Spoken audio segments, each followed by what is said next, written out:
right, everyone. And we're here for a sidetrack today. With me is Vex. Right here.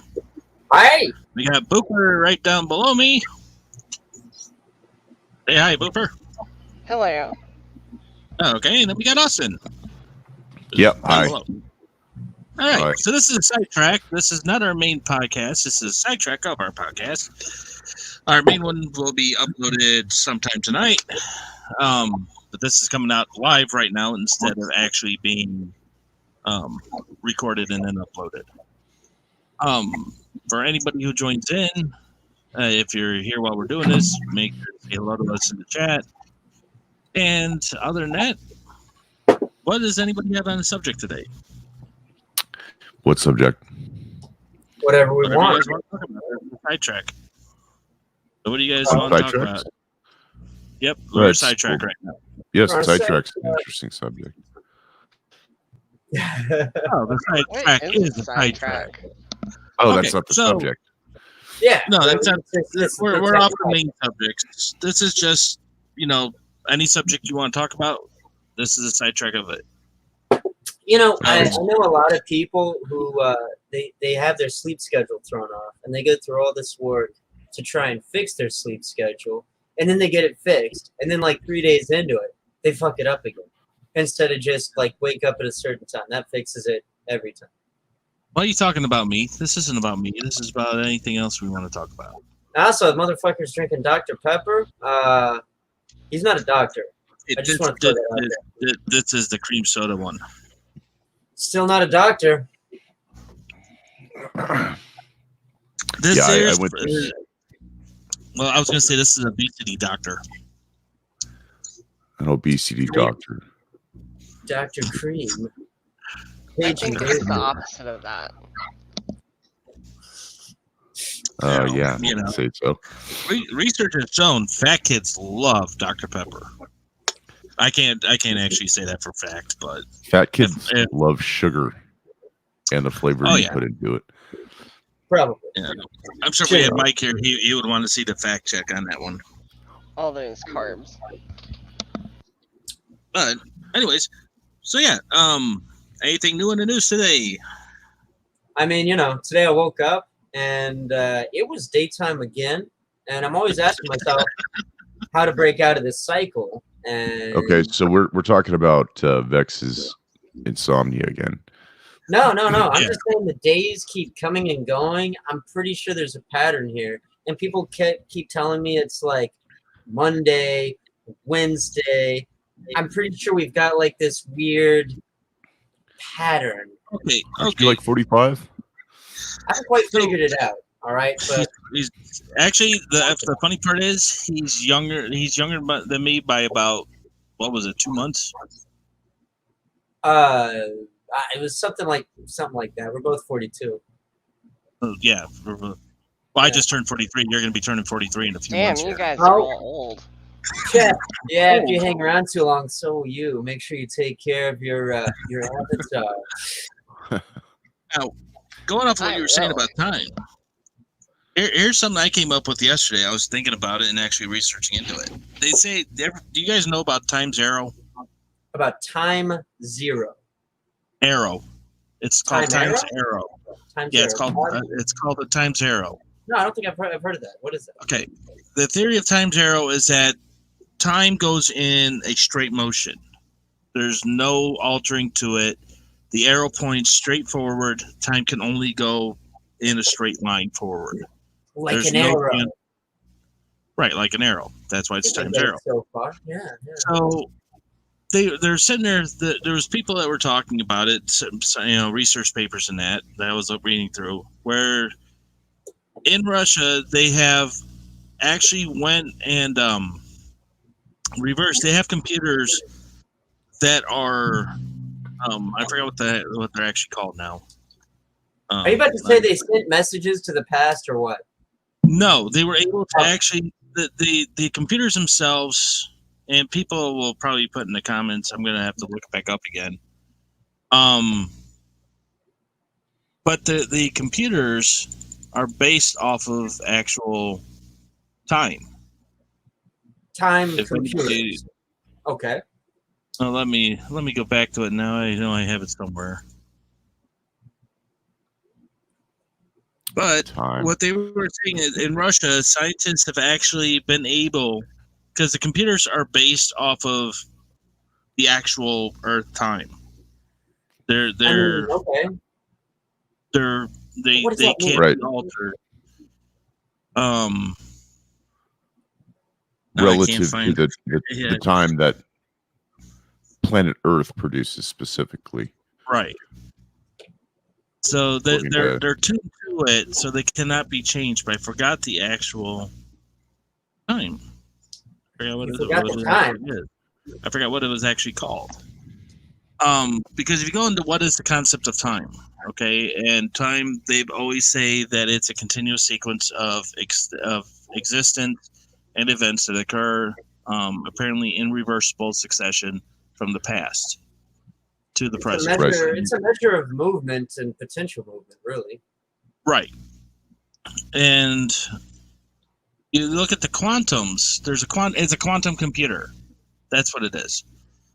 They're quantum computers Going to say that go off of quantum time, which can't change, because they cannot go back. But they were actually able to take a quantum computer and make it reverse itself back a little ways and then come back forward. It was off from all the other quantum computers. And what they were theorizing with that is that it is possible to actually time travel, but the way you have to do it is you have to get the arrow to reverse itself. And it all comes down to the molecules, the quantum. Well, I mean, like time is a byproduct of gravity. Gravity is a byproduct of matter. Theoretically, if antimatter is the opposite, if you could somehow gather enough of that without everything exploding, then you just get an inverted time flow, and wham bam, you're probably gonna die. Well, that's the thing. There's people who think that if somebody was able to time travel back, they could disrupt the entire timeline. Yeah, you know what? I'm more of an infinite continuum of timelines guy. Because otherwise, shit would have been. If shit could be messed up, shit would have been messed up already, or it's just not possible. Right, which is probably more realistic, but for entertainment. Yeah, the way I looked at it is that okay, if we built a time machine and the four of us were to go into this time machine and go back, and say Vex, you go and change something, it doesn't. Which I would immediately. I guarantee I would just immediately. I'd be like, "Hey guys, check out this cell phone." I'd be like, "You guys want to hear about the future?" Oh, sorry, I got caught up. Yeah. You would do that, or you'd be a witch doing that. That's what I was going to say. You'd probably be burned alive. With my witch gun, that'd show them. Look at what look at what this device can do. Low battery. Ah, fuck. Low battery. It's gonna be a pretty trinket. They'd just be like, "Oh, nice." So what? You put drinks on it or something? Right. But the main theory is that if you were able to go back in time, when you alter something in the past, it doesn't mean you alter the timeline you came from. Well, yeah, that's the multiverse there. Yeah. From that past, which means you can never return back to your timeline. Yeah, that's actually the theory I prescribe to, which is as soon as you go back, you've already changed it and you've deviated from your initial timeline. You're in not a fresh timeline, but for you, a fresh timeline. So whatever happens there happens. And if you go back again, you get shifted over again. I don't know. Maybe it's completely false, but it's all conjecture. So. Well, that's why in Back to the Future 2, when they came up with this, and I know Austin wanted to say something here real quick. Hang on one sec, Austin. I'll get to you. That's why when Marty went back to the future to 85, it was completely different because the past was changed. And he couldn't go back to his actual timeline. He would have to go way back before the events changed in order to correct it. But you still got one that kind of throws a monkey wrench in that, where they had like a continuous timeline where Marty in the past was being affected by what Marty did there to the point where he would get erased from time. Of course, they did it for dramatic effect, but still happened. Still a good movie series. Still hypothetical. Great Scott! What were you thinking, Austin? He fell asleep. No, I'm still awake. Space-time continuum. Jeez. Cheese? What kind? Cheese. Well, does cheese exist in every single multiverse? God, I hope so. There could be a universe where it was never created. There absolutely has to be. What about the universe where the best cheese ever created is that we've never tasted? I'm The gonna most be honest. supple I don't udders. like cheese. You would like You don't- this cheese. It's the best cheese ever. Yeah, it's the universe where Booper Snoot likes cheese. Because it's got the best cheese ever. That's why. Like, we don't even Yeah. know And- this magnificent cheese. We've Oh, never we had already it. got a bot in here. Nice. So we have our first And- bot that I'm going to sit here and delete off. Oh, yeah, I saw the bot earlier. You should give me admin privileges. I'll do whatever it is. Just kick him or whatever. You know, I'm gonna. I got Jason down right now as one of the admin, but as soon as I go to paid service, I'm gonna put you guys down as admins as well. But what does Jason have to do with cheese? That's Jason has what we're nothing to do with talking about, cheating. right? He's able to. I'm He's able just to. kidding. I'm not trying to derail everything. All right, so the timeline. Austin. Well, in a timeline, I'm sure cheese could be named after Jason. That is Yeah, Jason Cheese. possible. Yeah. Cheesin'. Cheese. But it makes you wonder, though, if it's possible to reverse time and go back in time, what would be the first thing you guys would change? I don't think you would necessarily ever need to reverse time. I think time is continuous. He thinks you're locked in. Okay. Well, though some things seem permanent.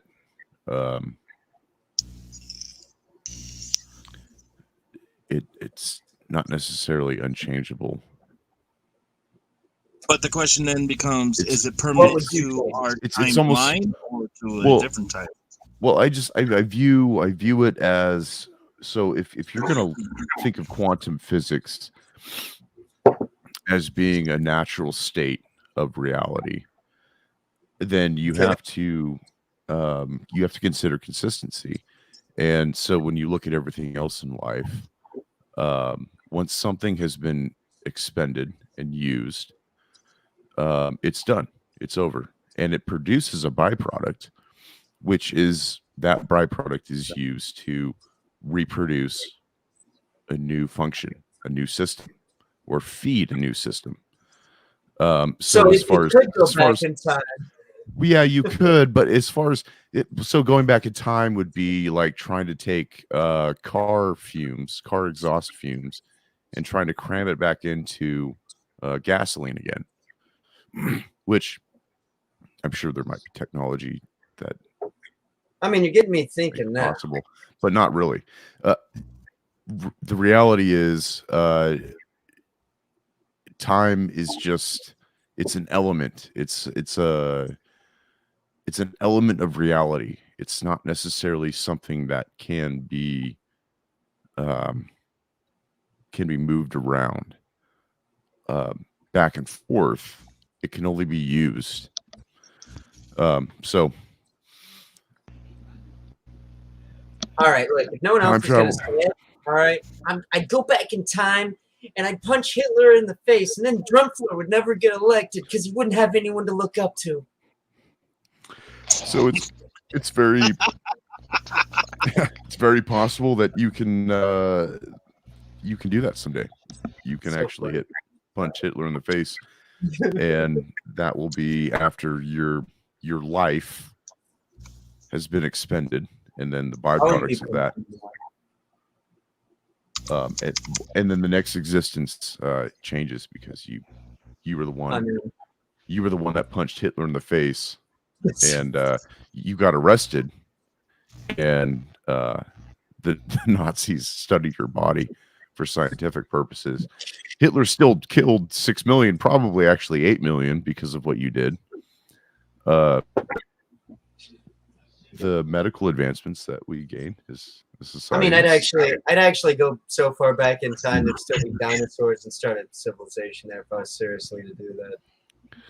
But as far as I'd be concerned, and I could be wrong, I'd be in a different timeline, so I wouldn't be concerned about any manipulation of the main timeline because I'd be in a new one. But only if that's the case. Knowing you, Vex, you'd probably bring back a lighter and give it to the caveman and say, "Here, look at what I can do." I'd start genetically enhancing them. Genetically enhanced.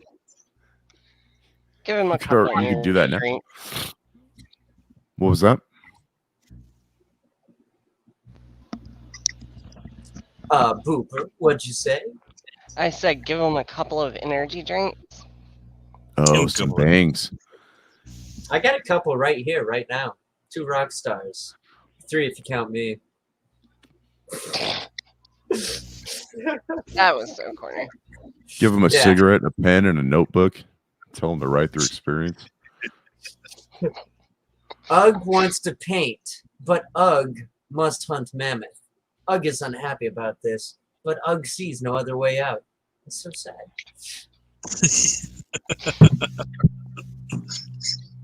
So that's how all the paintings got on the wall.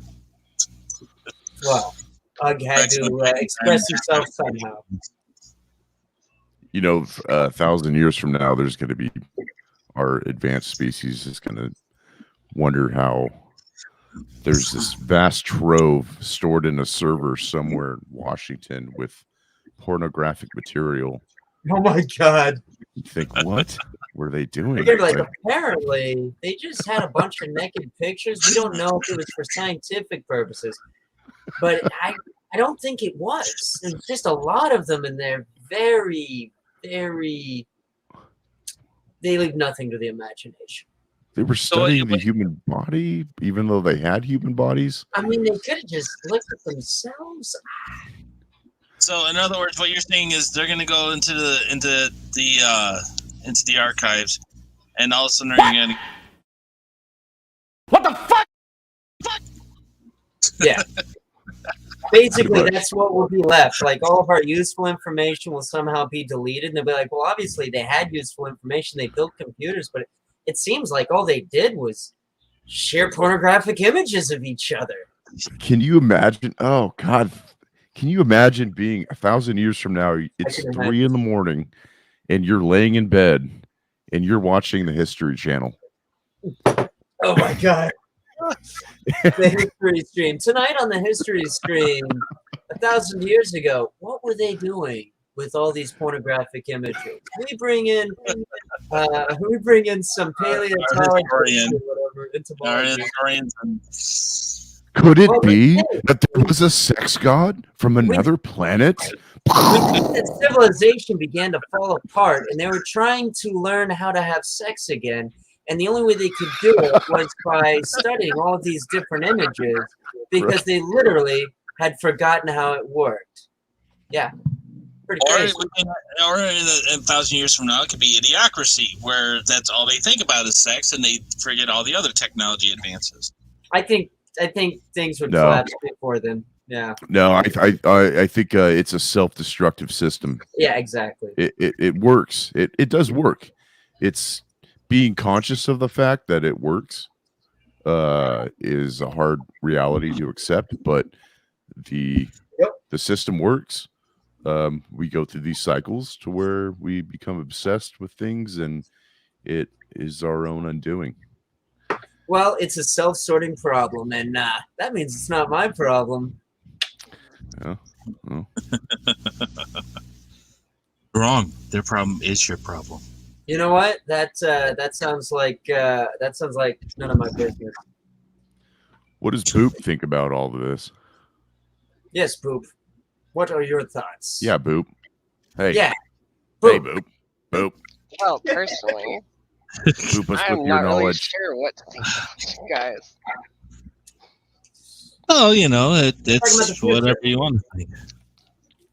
So I do know that you can't go backwards in time. Although theoretically you can go forward in time based on speed. We definitely can. Yeah, that's definitely more possible. Theoretically, to travel back in time, you have to take the molecules and reverse them.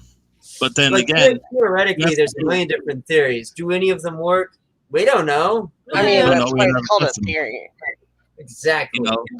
The one theory is that, again, with Back to the Future, is that the time machine itself kept the arrow pointing in one direction inside the car, and then the rest of the world in that the arrows were it was able to change it backwards while the rest of the arrows went forward. Hey, if I went back in time, I think I'd find L. Ron Hubbard and I'd tell him about these aliens that live in volcanoes. See what he does with that.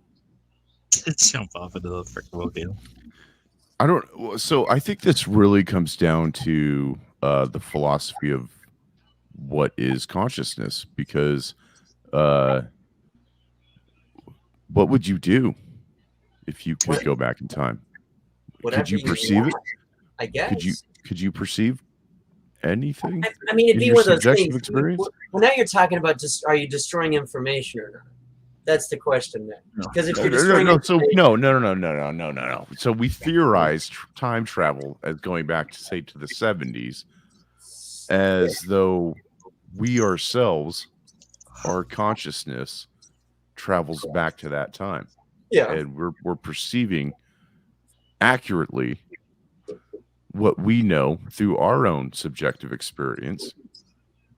What are you proposing, though? As being a reality. But the subjective experience in the 70s was quite different, right? I mean, yeah, but we'd be in Yeah, the but 70s. we still have very objective things in our world. There is, but is your personal consciousness, is that an absolute? I mean, are you saying that going back in time would somehow change your consciousness? Well, no. Answer the question. To me, it would be absolute to your time period. It would be absolute timeline, not to the alternate one that you would create by going back in time. So, is it something that you could make sense of then? If you were transferred to the 70s, if I went back in time and there are fewer bell bottoms than I anticipated, I'd be like, oh, well, okay.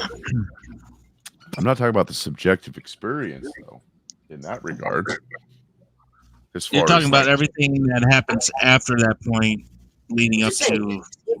If the consciousness itself is molested too much and you can't properly appreciate it, I guess you could consider that time travel. But I was more, when I was answering it, more focusing on the got back in time without, any sort of ill effects with what works now. Like would my memory start changing? Well, if that would happen, I don't know. Because I'm going on the theory of alternate time. Go back in time. If the arrow goes back, like, let's say a time machine, the time machine itself reverses the arrow of time to go backwards, and it's taking you with it. Your time is still going forward while the car time is taking you backwards.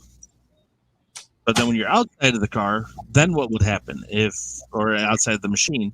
Would you catch back up to your time period, or would you, stay in the moment outside of what the car had created? Because, when the car gets you to, or the time machine gets you to whatever destination you're going, its arrows should line back up with the other time arrows from that period. But then anything you change will change that period to a different line, parallel to the one that you lived. So I don't think you can actually traverse time itself. I think the only possible way is to actually remove yourself from time, which is namely your consciousness. Your consciousness has to be able to be distant. It needs to exist outside of time in order to select what timeline you want to be present in. Right. And you also need to decide what timeline or what sort of existence you want to be a part of. Yeah. Because I guess if you could travel back in time, you could see all the parallel universes that run with it. Well, not travel, but I don't think you can travel through time. I don't think time travel is possible. Even your time travel is possible. I want to say this. I believe time travel. I believe time is a fixed absolute, though. Well, if it were possible, and it was like a one universe thing, if time travel would exist anywhere, technically it would exist everywhere, and we'd be surrounded by the evidence of it. Right. So that's why if it is possible, I suggest the multiverse theory. But I don't know. Again, I don't know. I'm just and so theory. And so understanding the nature of humans, you would think, well, okay, if it is possible, we haven't seen the evidence of it yet. Yeah. Right. But is there a certain point in society that we actually discover how to do it? In which point that begs the question, well, why do they only travel back to that time? When we start seeing time travelers, it's like, okay, why do they only choose to travel back to this time and not further back? Or are they really? They probably have their reasons. I don't know. Like the joke earlier I made about punching Hitler. How many people are like, I'd go back in time and stop Hitler or Stalin or whatever, you know? Like, I mean, if that were the case, though, if that were the case, how many times would Hitler get punched? God. Like, just by random fucking people. Yeah, punching exactly. them. Just like, hey, Hitler. I'm being punched.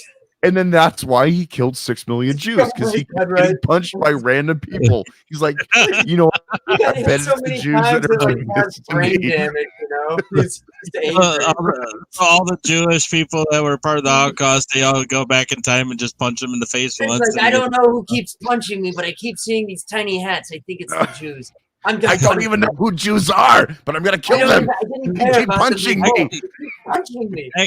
Actually, he first went after the German Jews, the Jews who immigrated to Germany. That's who he went after first. So he knew about them. But yeah, if we go back further than that, before they immigrated, yeah, we could piss them off a lot earlier. And I mean, look, real quick, trying to figure out why people go to a certain time is kind of arbitrary because values change from time to time. Like right now, all right, you know, people generally are against fucked up shit, but there's still people who like fucked up shit. So you don't know where they're going to be at on what their priorities are when they're going back in time. Maybe they'll be like me and be like, let's just go before we think human civilization exists and create some cool shit there. That way, by the time human civilization comes around, probably won't be much of an impact because you're talking millions of years. Everything will be gone. You know, that's what I'd do. Yeah. Oh, let's go back and build the pyramids. I'd like to go further back. Oh no, I'm talking about during the dinosaur age. You know, I'd be like flying around on, you know, some of the cool stuff. You know, if some of my inventions work, I'd be flying around on some of that. You know, just having a ball. And by the time I was done, I'd be like, let's get the fuck off this rock. Yeah. Thanks. Hey, if there's a meteorite that's about to hit the planet, we got to get out of here. Yeah. Screw the young dry ass period. That's no good. Oh, here comes the Cambrian extinction.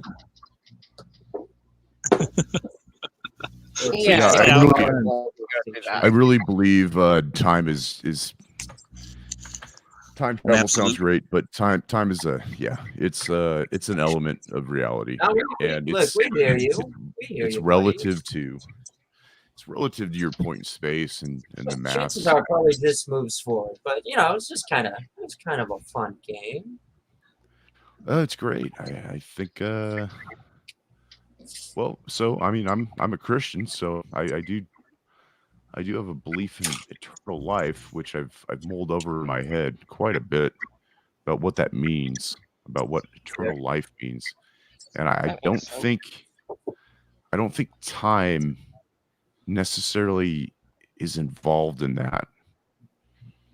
And it's very hard to wrap your mind around that concept of what it means to exist with your consciousness within the absence of time. Are you talking about a present consciousness, or are you talking about its own timeline kind of consciousness? So I don't necessarily know. I mean, I'm just asking because. That's fine. The Bible doesn't say anything about the quantum physics of what that means, of what having your consciousness exist. I mean, exist is kind of a bland word to even describe it, I think. Well, hold on. I mean, there's exist and don't exist, so it's simple. It's good to keep things simple, especially when we're going out into the weeds like this, right? Sure. Yeah, well, okay, so exist, to have a presence, to be aware of yourself outside of the confines of time. Okay.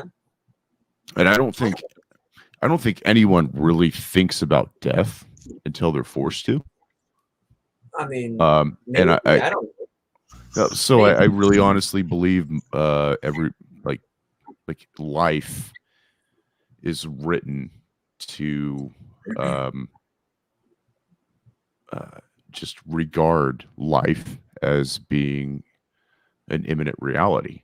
When you say forced to think about death, what do you mean? Because there's some people, I mean, they go through life thinking about nothing but death. I don't think that's healthy, but were they? I mean, maybe they were forced to think about death because they're thinking about it, but it's a little vague. Okay, so a little tragic backstory. It may seem a little silly, but I walked in on my dead dog a couple months ago, and it really, I went from my dog tap dancing when I came home, opened the door, to just this lifeless thing. And it really drove me into a philosophical hiatus where it was just, okay, what is life? What is death? When I was 8, I found an actual dead body in the woods. Fresh. Very fresh. Because you put it there. No. It was cold. There was a lot of weird stuff surrounding it. The night before, for some reason, my mom was taking a bath, and the hot water the cold water kept turning itself off or some crazy, like really weird stuff. And then that night, she had this dream of this guy going into one of the classic style phone booths. And instead of a phone, there was like a blowtorch there. And he'd take it off like a phone, hold it up to his head, and flame his brain. He was doing that over and over and over again. And finally, she ran up to him and was like, "Wait, don't do that. It's gonna hurt you." And he turned to her and he said, "It's too late." And then the next morning, I find this body. Basically, me and the dog. I was like 8 at the time. It was 1988. We were out in the woods, and I went kind of close to the highway, and I came across this truck that had careened off into the woods. But it wasn't. I mean, it was off the road, and I saw a guy that, to me as an 8-year-old, I was like, that guy is dead. And I ran back to the house, and I got them and brought him out there. And Mom comforted the corpse for about 2 hours before the cops showed up and said, "Man, he's dead." Yeah. Didn't really impact me that much. Some people don't believe me because it didn't freak me out. But well, yeah, no, that was just a dead body, but something that you love, though. I mean, that really is where you start to think. I mean, it was a human being. I didn't hate him. Apparently, he was friends with the neighbors. I don't know if he knew my stepdad. Didn't know my mom, apparently. Yeah, it does make you wonder, though. I mean, my mom died in a car accident 2 years ago, almost, next month on the 5th. She died in a car accident, and even though I didn't get to see her to say goodbye, it still made me think about mortality and how in a flash we could be gone, any one of us. And as did I. It kind of makes you question, what is therefore reality when it comes down to the passing of somebody. What is the reality of it? I mean, I like to think that they go on to a better place. I've had a lot of people die, and for anybody who doesn't know, I was widowed in 2015. It's just been a trail of bodies, it seems like. I haven't been killing anybody, but people I care about are kind of dying a lot. I don't think recently, thank God. And that's the thing too. You sit back and you look at it. You're like, okay, like my brother has autistic children, and for the rest of their lives, they have to have someone looking out for them. Yeah. Because of they're never going to be able to get out of that spectrum. Yeah. So when my brother and his wife passed away, about 50 years from now or whatever, what's going to happen to the kids? And that makes me sit back and think, okay, well, they got at least older brothers that can take care of them. But when the older brothers now are gone, what's going to happen to them at that point? They'll probably become wards of the state. That's what, and you know, I wouldn't trust the state as far as I could throw them. That's kind of a sad reality. I mean, I wouldn't trust them either, but I don't know what else to say. Yeah. Yeah, you know, I wouldn't trust our government with a potato gun. Nevertheless, healthcare. I mean, I trust them with a potato gun, but that's just because I kind of think it's funny watching a bunch of people try to stop other people with potato guns. They're very unwieldy and fun. Yeah, yeah. Especially if you redesign it to shoot backwards and not forward. I don't think the law enforcement would do that. They'd probably be like, potato guns? Do I get a raise? Do I get a raise? Potato gun. Just think, if you had a potato farm, you have unlimited ammunition. I mean, that's probably... You're making my brain write a comedy sketch right now. You know that? The president, the police guy trying to, like, explain the perks of their new non-lethal weaponry. Look, guys, hey, your ammo grows in the ground. Potato gun. It's ammunition. But, okay, so then they that use brings beanbag shotguns. It's pretty similar. Yeah, Potato gun. So, have you guys ever seen on Amazon? They have a show called Upload. Have you guys seen that? I don't watch most of the media that the Evil Empire produces because it's stupid. Well, it's a show. Pretty much what Upload is about is before you die, they can upload your brain and all your memories in that into a computer, give you a virtual avatar that you control, and it makes you pretty much live your afterlife inside a computer. That wouldn't be you. It'd be a copy of you. I don't know. That sounds like Facebook's crap. I mean, I had a theory about what it would take to actually convert your brain over to a cyber brain, and literally, it would have to mimic the same process of cells. When your cells died, they would have to be replaced by this cyber thing, and I mean, it would be a very long-term process. Right. Well, and it would have to be a couple trillion bytes or whatever that would be. Never mind the implications of the human soul. If you believe in that, which not everybody does. I do, and I think Austin does. I don't know. I don't think David so much does. So, yeah, I actually, and this is something you three being a part of the PCMR could relate to. I believe the human experience can be related to the PC, a computer. So you have your hardware, which is your tower and your processor, motherboard, graphics card, all that stuff. And then inside of that, you have your operating system. Basically, your hardware that keeps the machine running. Yeah. Right. And the operating system is the Word.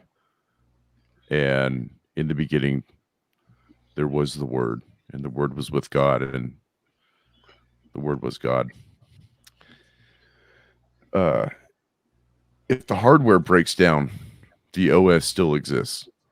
You can still extract it, and you can still modify it, and you can still reinsert that back into new hardware.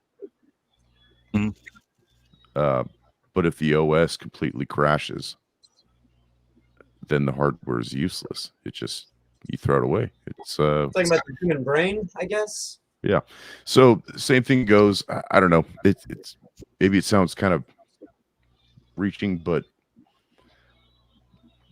the whole concept of this being some sort of simulation, there's some sense to it, to where the body is the hardware and the soul is some sort of ultra sophisticated operating system, where along the way it got corrupted, and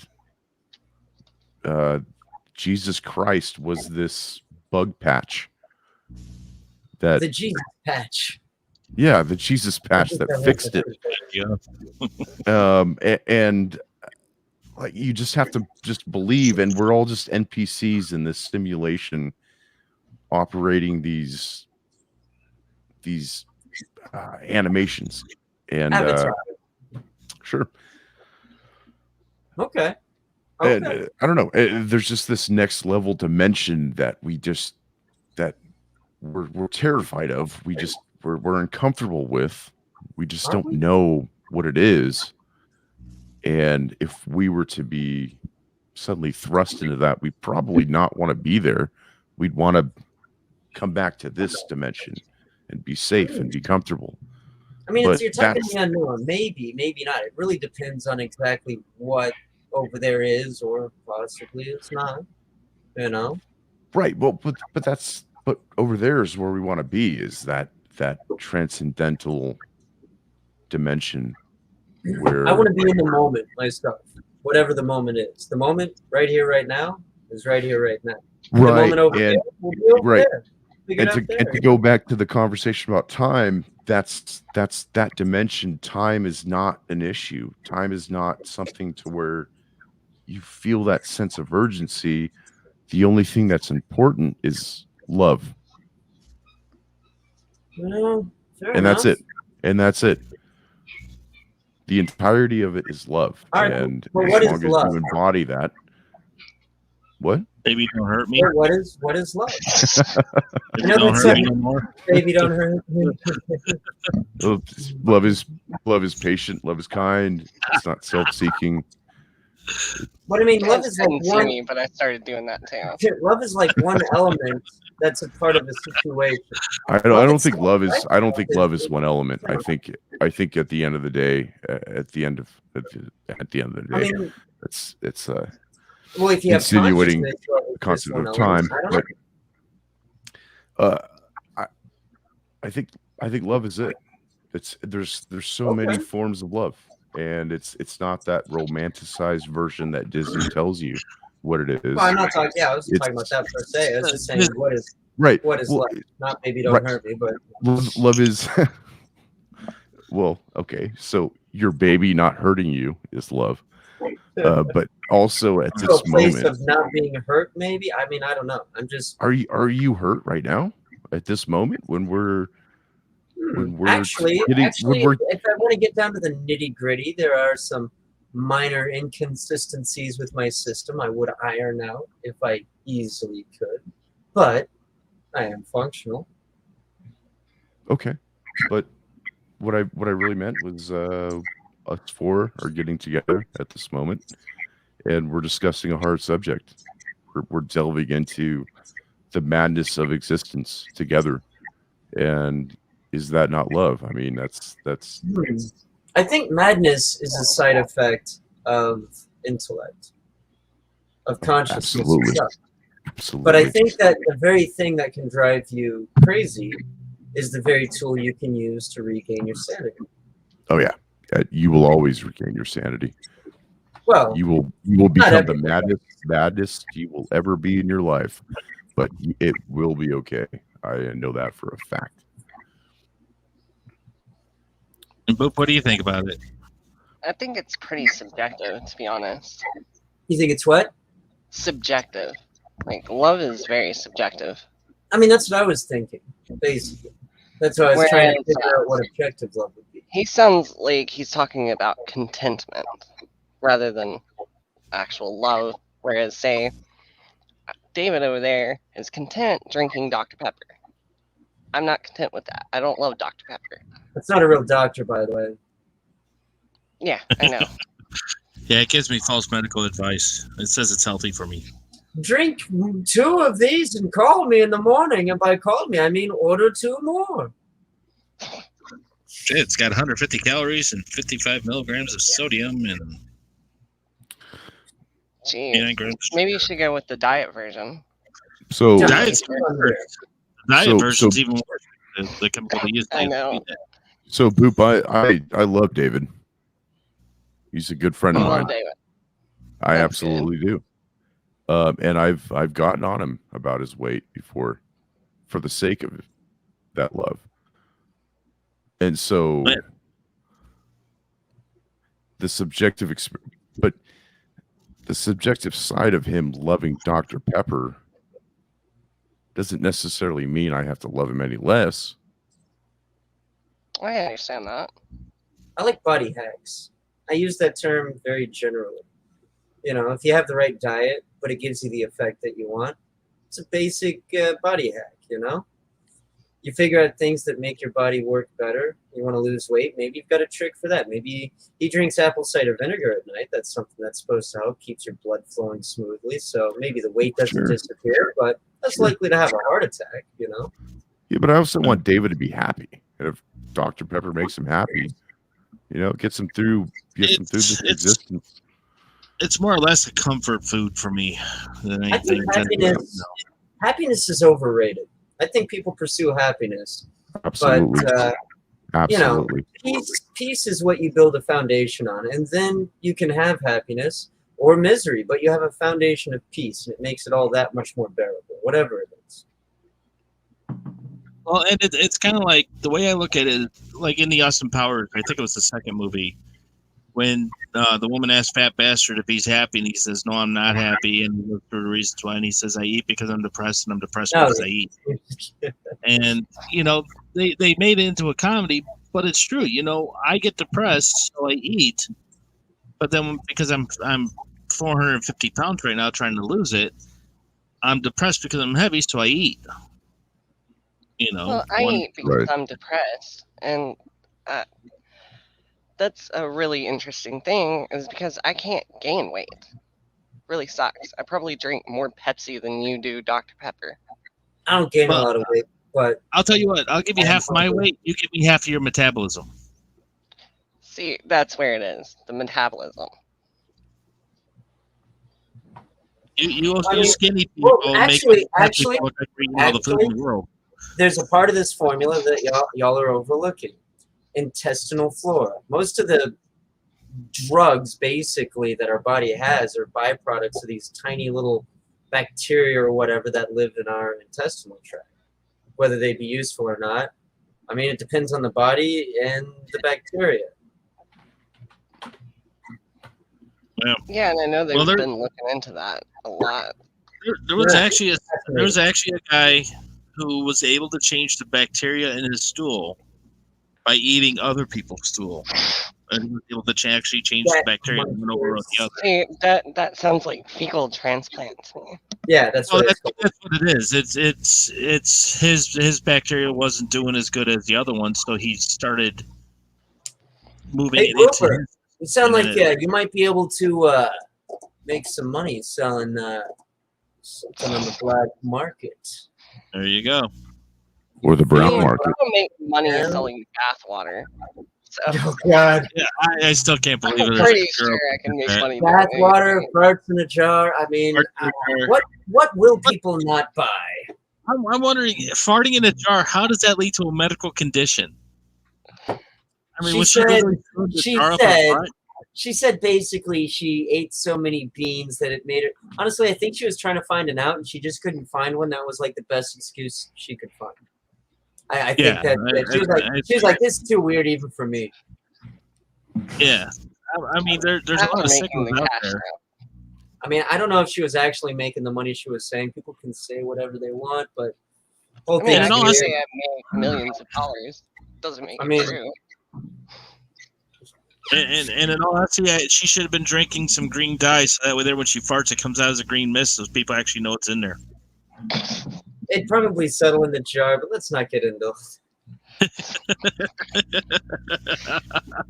It reminds me, when I was a kid, I'd go to Texas Renaissance Festival with my friend. His mom owned a booth there, and there was this actor who called himself Ogre, and he had like this whole setup where he'd fart out like this white powder and make a bunch of basically a bunch of kid jokes. I mean, I was a kid. I loved him. He'd give out kazoos. I mean, like in the 80s, you get a kazoo and you got this big old crazy guy making jokes. He was great. He's probably dead now, but God rest that funny man's soul. He didn't give you the kazoo after he used it in his fart, did he? We were kids. We probably wouldn't care. I don't think he did, though. It's a little funny. But yeah, that guy was truly a gem. There's a lot of good comedians out there in a lot of positions. But Now I got a guy farting at a kazoo in my head. Give a kid something that'll make noise, and it's kind of like teaching a man to fish, only less productive and more annoying. Yeah, more annoying. Yeah. So, but yeah, that it goes back to all that though. Now we sidetracked a little bit more on that sidetrack. Well, sidetrack Because of farts, fart in a jar. But, so how do we break into this market? I have jars. I want money. I can fart. I know, right? Well, we have one of our members is making hot sauces. Not one of us here, but he's not farting it out. He's not farting it out, but he is making his own hot sauce. And I'll tell you what, I have a jar of it. Where the heck is it now? There it is. I actually have 3 of them. Here's one of his jars that he sent me, a little sample jar. Hey, we got another one of those weird little bots. Another one of them? Yeah. Oh, bots everywhere. There's bots. Why can't you know what? They're so busy censoring people talking about a subject issue. An issue of a subject that is legit, but yet they can't block off these bots from coming in. I mean, look, it's not about the bots for them. It's about the messaging. And what are you going to do? These fever brains trying to do their crazy stuff. They think it's such a great idea. What is it? Anyway, so anybody have any thoughts on our conversations and how things went and anything you want to add to it? One person watching the podcast. What are your thoughts? Everybody, listen now. We got one person watching? So Yes, 0. I think that's a good idea. Thank you. All right, let us carry on. I don't know. I'm watching. I was pulling, a 1984? What is it? The one where they like the TV Oh. and then it just stops for a minute, and then it goes, Yeah. thank you. Thank you. If you want to see Vex smoke another cigarette, press 1 now on your keyboard. If you want to see Booper smoke a cigarette, press Control-Alt-Delete. If you want to see Austin smoke a cigarette, hit Alt-F4. If you want the cheat code, the cheat menu, all you got to do to have the cheat menu come up is press Alt F4. Oh, that was Austin to smoke a cigarette. If you really want a cheat menu, flip the switch on your computer. It says power. Wait, your computer has a power switch? Mine just Yeah, has I have a a button. power switch. Well, my computer's funny. I actually an actual hard switch in the back, but then I got a button on the top that I can push. we come from a Okay, so time where that's from things your were power more supply. analog. Yeah. If you're on a laptop, yeah, you're only gonna have a button. Well, I'm not on a laptop. I built my computer, thank you. Pretty proud of it. Did you build your computer on rock and roll? Fuck you. I was thinking that. I wasn't even going to do it. We built this easy. Built this piece. Anyways. What was that band? Crap, now you're gonna make me look it up because I can't You're going to remember. have to, because... Starship. Starship. Was it? Yeah. I think that was the only hit they ever frickin' had. It One might hit have been. wonder. Plenty of one-hit wonders, Nothing wrong with that. But a good band that most people don't Oh, remember somebody now? must have pressed Alt 4. The freaking Austin Lounge Lizards. Oh my, they had so much Oh hilarious. shit, Austin turned his camera on. Yeah. Oh, and he's drinking. I clean my room up. I give him a cheers. I'm just drinking this water I got out of this puddle outside. It's kind of That's tasty, but not it's water. That it's is making my not water. stomach feel kind of weird. I'm just gonna stick to the plan. Trust the plan. Nothing will ever go wrong. What kind of whiskey is that? It's severely watered down coffee because I thought it was rum. I gotta water it down. It's getting late. Rum or Jack Daniels. I'm a rum fan. That's what If I he drink. had that big of a glass of Jack Daniels, man, that'd be a interesting time. I try not to drink because there's a crazy person that I keep locked away inside of me. sometimes he can rattle the bars and come up with some jokes, but if I just open Okay. it, I don't trust him. See, I drink for the opposite reason. There's a sane person that you keep locked away inside of you. Why would you do that? Some drink to forget. I drink to remember. I used to drink just to have a good time, but I think maybe I had too much stuff that gave me too much character. So now I just try not to drink.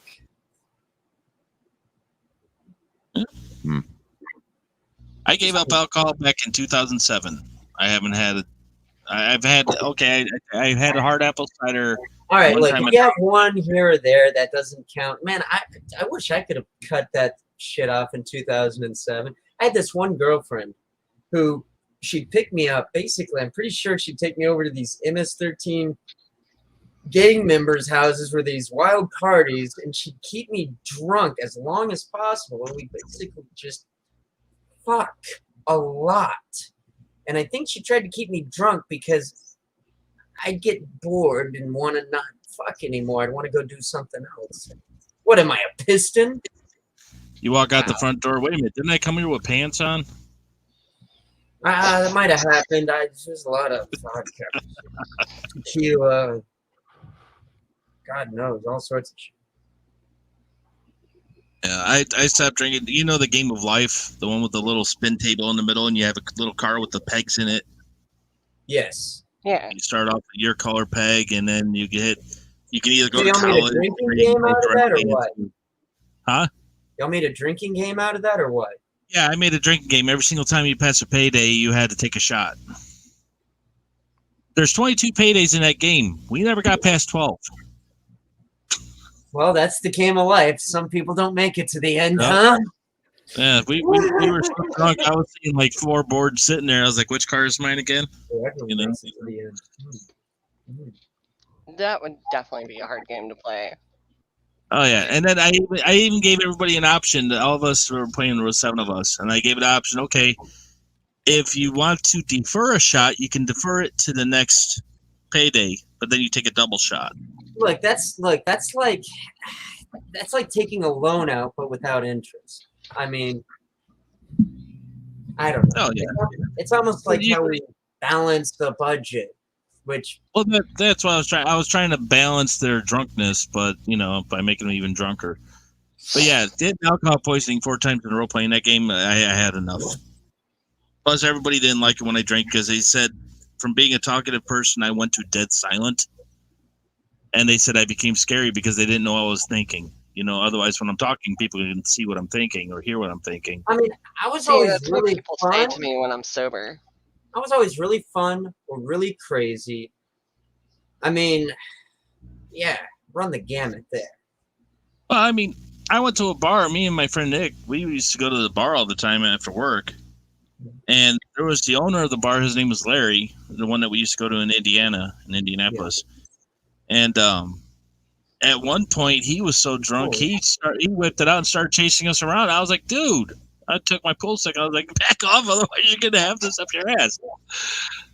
You know? And then he came up to me.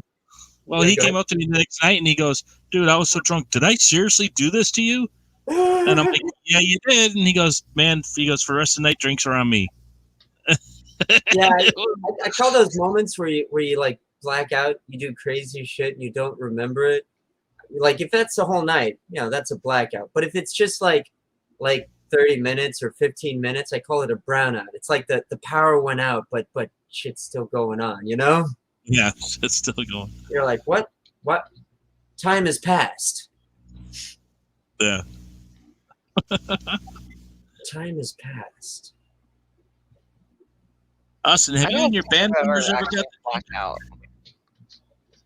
You have never blacked out? No. How old are you? 30. Give it time. Blackouts. Yeah, I wish I'd passed out when it's that didn't happen to me. You don't know the true meaning of friends until you black out and you wake up and see if they drew on your face or not. I mean, I have drawn on people's face. Because they blacked out? Yeah. Passed no, out on because my you couch. blacked out. No, I'm just kidding.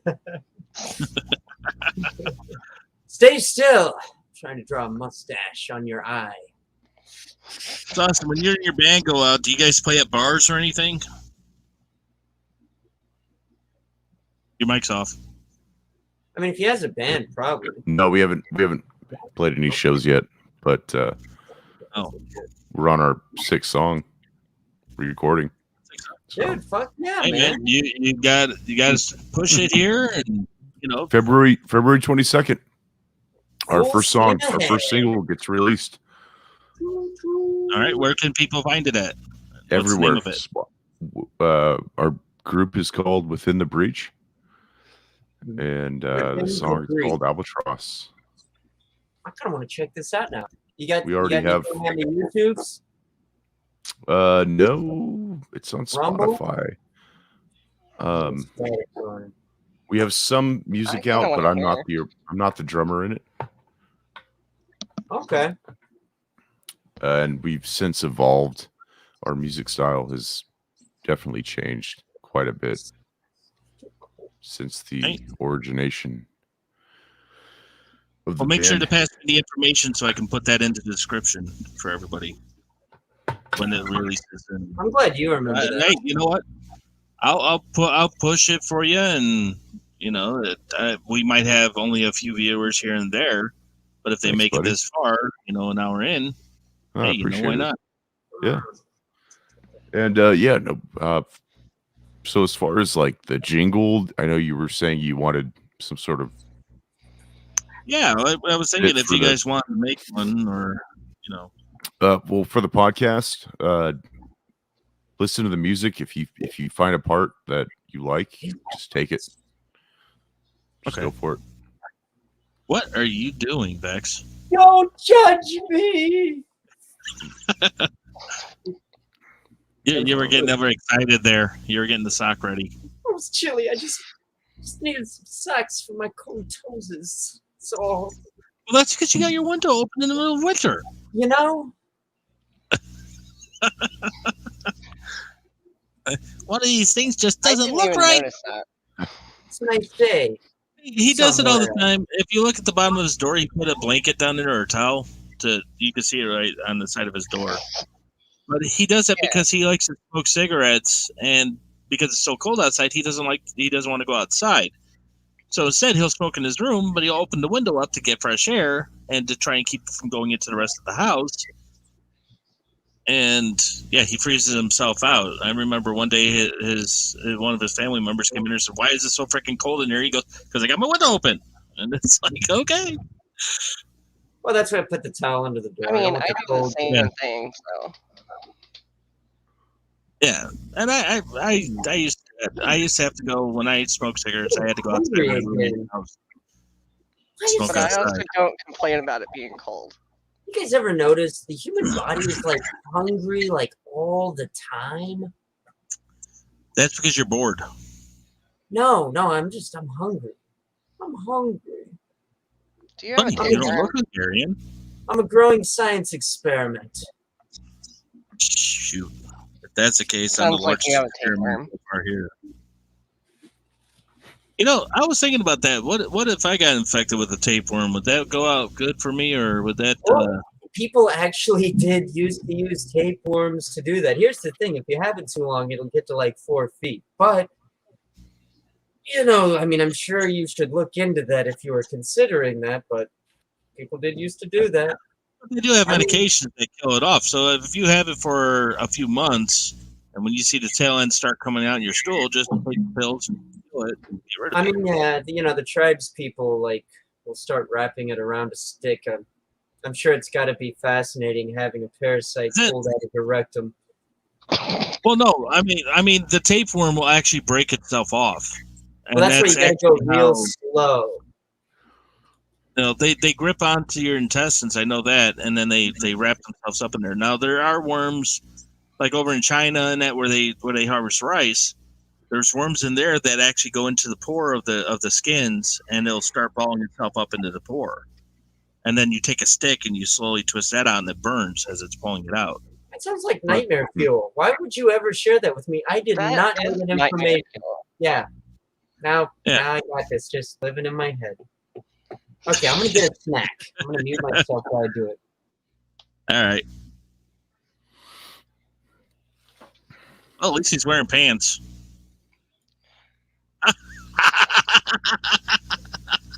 It's too Unlike cold not well, it's unlike what's his name from CNN that stepped up during the meeting and you could see he was, yanking it. Yeah, I forgot that reporter's name or what that guy's name is. I don't think he works there anymore. I don't know. I know they put him on suspension for a while, but then they unsuspended him. But I just thought it was funny. I was like, dude, you couldn't wait until the end of whatever it was you guys are doing. Well, I think he thought he had turned off his camera and shit. Yeah. Oh, Jeffrey Toobin. That's his name? Yeah, he was. It makes you kind of wonder who he was yanking it to. Was it the women or the guys in the conversation with them? I don't know. There was a couple of women there. Yeah. I don't know. His sales might not go straight. They might go the opposite way. I don't know. Whatever floats his boat, man. More power to the guy. It's funny that he got caught, but there's an appropriate time and place for everything, and I don't think that was the appropriate time or place. Well, he was in his Not home. while That's you're probably, but not while you're working. See, I work from home. That would never happen to me. Because Yeah. I don't do that at work. Yeah. Well, so you don't do it at home either, then, because if you work from home, then I don't You do get- that. Yeah. go outside. So, what do you do from home? What's your work at home? It's is it your own company? Is it somebody else's company? It's a college company called Blackboard. Huh. Basically, you work for I'm someone a else? help desk agent. Yeah, I work Oh. for somebody else. Well, that's good though. I mean, I wish I could say I work from home, but I can't work any other way. I have 3 bulging discs that need to be taken out and fused. Yikes. Yep. Well, it started off, my L4, L5 is the one that ruptured first, and then they lasered it off, but then it re-ruptured and has been leaking into my spinal column. So it's literally putting pressure on on my nerves going down to my legs, How my did lower that back. happen? Was that like an injury? Yeah, I used to work at a Honda Toyota plant called Yorozu, and one day I was sitting there loading. I went to load up my cart because I was one of the guys that would run around loading the machine with the raw materials, and then Yeah. you have the line workers that would do all the work. But we had guys in the back that would take the parts that were being printed or pressed and So like molding machines. Yeah. Right. We would have a press machine that they take the big sheets of metal and make their own parts, but we had some parts like bolts and screws and that weren't made there at the place. They were brought in on crates, and then they would divide them out into smaller totes for us to take out to the lines. And one of them they overloaded, and I didn't know it, and it was above my head. So when I went to pull it down, I felt the weight was too much for me, and I knew if it dumped, I was in the direct line of where it was going to dump to. And I wouldn't be able to get out of the way, so I tried to push it back up, and when I did that, I ruptured my disc. Ow. And I didn't know it at the time. I just felt the pop, and then we went to lunch, and I sat down. When I went to stand back up, my right leg was hurting like hell. So they have a nurse on duty at all times. And because I was a temp, I'm not really allowed to use the nurse. Don't know why that is. Unless it's a real extreme medical emergency, we're not allowed to use it. So I went to him and I asked him, I said, hey, I told him what happened. I said, I sat down and stood up, and now my right leg is hurting right in the area. And he goes, it sounds like you hurt your back. He goes, you want to go to the doctor and get it checked out? So I went to a doctor and he said, oh, it's your sciatic nerve. So for 6 months, he had me off work and go into physical therapy for that. And finally, Workman's Comp said, no, we're going to send you to a neurosurgeon and find out why the pain still exists. And they did an MRI and said, "Oh yeah, you ruptured a disc, so that's why you can't move." And I was turning like dark red, as almost like as dark, 2 times darker than the red on the American flag behind me. Yeah. And when I tried to walk and stuff, I could barely move. And they said, stop physical therapy because it's not helping you. Then they did the surgery. They lasered off the ruptured part and said, okay, there's only a 15% chance of it happening again. Well, it happened again. And I tried telling them I went back to, and this was down in Tennessee, I went back to the doctor down there from Illinois where I'm at now. And he came in, saw me, and goes, "Nope, it's just your muscles. Go back to work." And I'm like, "There's something else going on. I've had muscle problems before. This is not muscle. This is something else." And it took them all the way up until the end of last year for them to do another MRI. And it wasn't workman's comp. It was my own doctor that I have up here who actually fought and got it pushed for me to get another MRI done. And when they did the MRI, they said, "Oh, now not only is the L4, L5 ruptured again, but now the S1, L5 and the L4, L3 are bulging, which need to be fused as well." So because the one kept leading to the other 2 getting damaged because it's off. So when I stand up, you know how your spinal column, has that little curve in your back? Yeah. When I stand up, it shifts itself forward on the spine, so it pinches the nerve, and then that pushes against the nerve column that goes to my lower back of my leg, and it literally, I can walk about 50 feet, and then all of a sudden I'm crawling because I can't walk anymore. Now, if I go get stuff out of the truck, I have to sit down for about 15 minutes to get the nerves to relax enough for me to go back out and get stuff out of the truck. Man, that's awful. Yeah, but hopefully they want to plan surgery for this year. So hopefully, if they get that done, and if I don't die on the table, like I almost did the last time they did surgery, Jesus. Don't do that.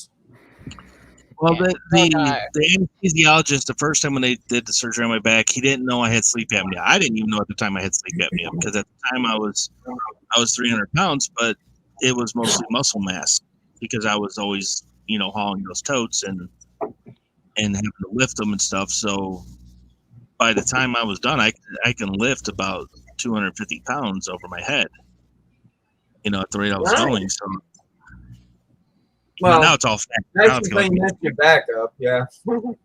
Yeah, now that I messed my back up, and that was back in 2013, February of 2013. It took all the way up till now. I do hope the fusion gives you some relief, but that's not even a permanent fix. No. It's done with other people. They said that I have degenerative disc disorder now, and it's going to be a permanent. My dad's already 65% fused in his vertebrae, and I'm on my way now. He's got about 12. I think he said 12 fusions so far. And I've got 3 of them now scheduled. So,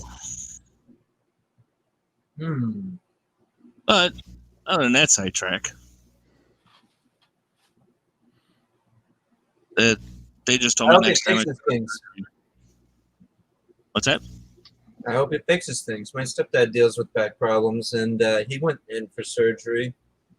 And I think the hardest thing for him is, he likes to do stuff, and he has been doing stuff. And should he do stuff? Should he not do stuff? I don't know. That's not for me to answer, Yeah.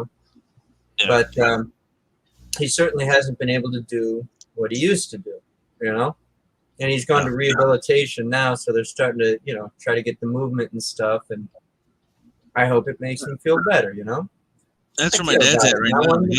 He's in rehabilitation right now because of his foot. He had septic infection in his right foot, and they had to carve out about a quarter of it to get rid of the infection and pack it with antibiotics. And now he's got a fixator on his foot. They said within about a week and a half or so he can have it removed. But other than that, they're going to fuse his ankle now, and they're like, you can't climb ladders, you can't do this. My dad is a very active person. He wants to get up on the roof, and he literally will not hire anybody to come and redo the shingles on the roof. he wants to do it himself. Honestly, I feel that. I'm just going to sound weird. I like doing roofing, not shingles, but I like doing metal roofs. A lot of fun. Yeah, well, he just wants it done his way. He's always done it. He's a master plumber, so he's always done his, the work around the house. He's pretty much learned every single jack trade there is, but his main Nice. specialty is plumbing. I haven't learned all of them, but man, it's nice. Every new skill you pick up, but I really enjoyed the whole. It's gonna sound weird, I know, that just these long metal sheets, you bring them up, you lock them together, you get them onto the little mounting brackets that you set up. There's just something about it. It's simple. It's straightforward, And the metal sheets aren't that heavy. They're kind of light. You take pride in something that you do, and that's what a lot of people that are coming here, even illegally, they're not taking pride in anything they do here because they didn't work to get here first off, so they can't have pride in the country. Well, we don't know what's in their minds and hearts, but the point is whether they do or not, we don't need more people at the bottom because the bottom's already just trying to survive. I mean, I'm not saying that with any cruelty or not It's generally intentionally. saturated with people trying to survive. But yeah, it's already kind of saturated. Well, and that's the thing. We have so many homeless people here. They're more worried about taking in 2 million people last year than they are about the homeless population. And they could easily take the money that they're now spending. I think one state spent $35 million buying up 150 apartments for homeless people. And I'm like, that's $35 million they spent. They can actually build efficiency homes for a fraction of that price and buy up a couple of acres of land, build just these studio homes, these efficiency homes right on the property, and they'll be happy as a pig and crap. They don't need a giant ass apartment or a condo. Well, talking about the There government, are already houses that have been on the market for years that nobody lives in. Yeah. Those aren't even being used. But they went and spent $35 million around buying up these apartment complex buildings from these developers. They're brand new buildings the developers made, and the developers sold them for whatever they want. And the government paid for them. So, but that only takes care of 150 homeless out of a city that has over like 3,000, 4,000 homeless. Look, that sounds like some pork barrel corrupt shit. I mean, I don't know. Sounds like it. Maybe it's not. It's easy for things to sound sus. I don't know all the logistics. But And it's subsidized housing at that point, which means Yeah. subpar living. Eventually, those apartments are going to get dilapidated, and the landlords really don't care. Right. And you get down to it, it's like, okay, so you give a homeless person a condo that costs about $150,000. You give them that. Are they going to treat it with respect, or are they going to trash the place? I mean, we don't know the minds and the hearts. I guess it depends on the people, but I don't know. You're talking about homeless people. I don't know if they're trying to get up the streets or not. I don't know if they have drug addictions. If they have drug addictions, it's probably going to be trash. Very few people I know fall into that stuff, and I don't know. I mean, I was homeless at one point, and I didn't fall into that. Well, you weren't doing a lot of drugs, were you? No. That's never the did difference. What do you think about it? About homelessness? Yeah. And the way the government's handling it. Well, this might seem heartless, but Fire him out of a cannon.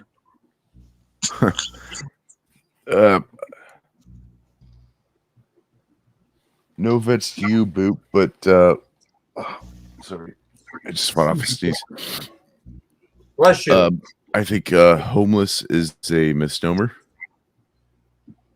It's implying that you are entitled to a home.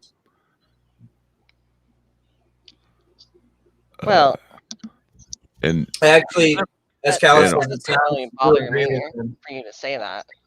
what's 'Cause that? I worked myself out of being homeless. She worked her way out. I actually agree with Exactly. you too.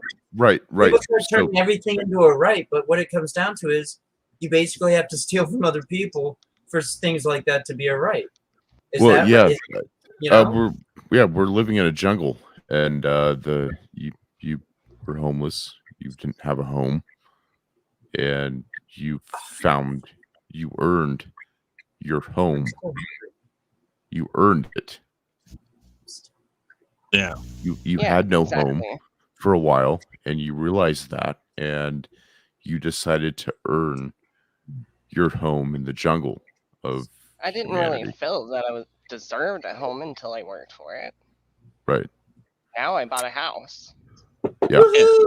And that's and I totally celebrate the concept of home being this idea that it's something to be worked for.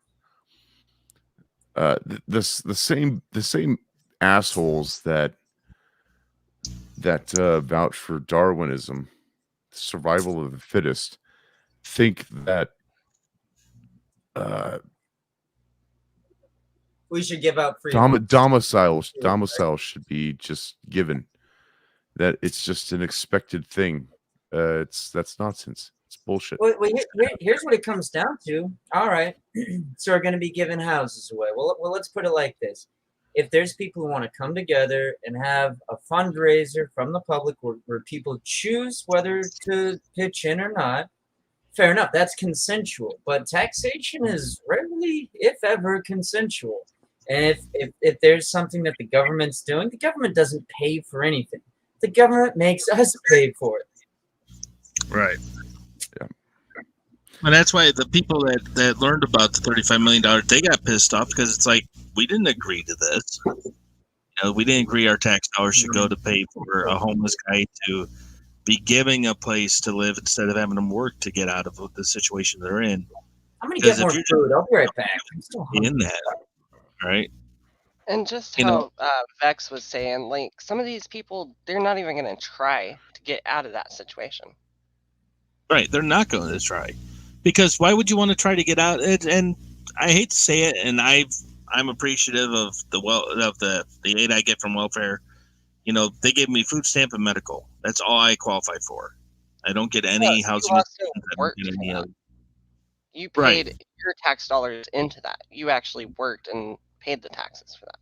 Right. And whereas people aren't. Right. You get other people. And that's why the whole welfare system is to me, it's a real control thing, because when you give somebody something that they don't have to work for, they're not going to appreciate it as much. They're not going to care as much as somebody who has to work for it all. And I would love to get back. Be decentivized to actually do other things for something of their own. Right. And for me, awarded for doing nothing. Yeah. And that's what it comes down to. If I can get my back fixed and I can get moving again, get the weight off like Austin wants me to be, and he's one of my best friends. I love Austin to death. Dude, I want you to live. Right. And that's, well, I want to live too. Maybe not in this universe. No. No, I want you to live in this universe. I want to see you jogging. I want to see you kicking ass in this universe. I want to do this again. Never even met you. Can't even see your face, but I would like to talk to you guys more. So I definitely want you guys to live. And like if I can get all that done, I would love to go back to work. I would actually love to. I've been wanting to start my own business actually, and doing sediment control for companies. And I had everything set up until my back injury. But if I can get back to a healthy state where I can actually do that, where I can go work out on the highway again, walk 5 miles a day, which I used to do when I worked for the state of Indiana DOT. I was healthy. I was down to a size 38 pants, and now I'm up to a 52. Dude, you might not ever get back to that. I might not. No, realistically, you might not ever get back to working for DOT. Oh no, I But- won't. You might not ever But- get back to walking 5 miles a day, but you might get back to the point to where you can get out there and walk for your own enjoyment, like Right. And I got a woods that's just like the right sake down of the your street. own life.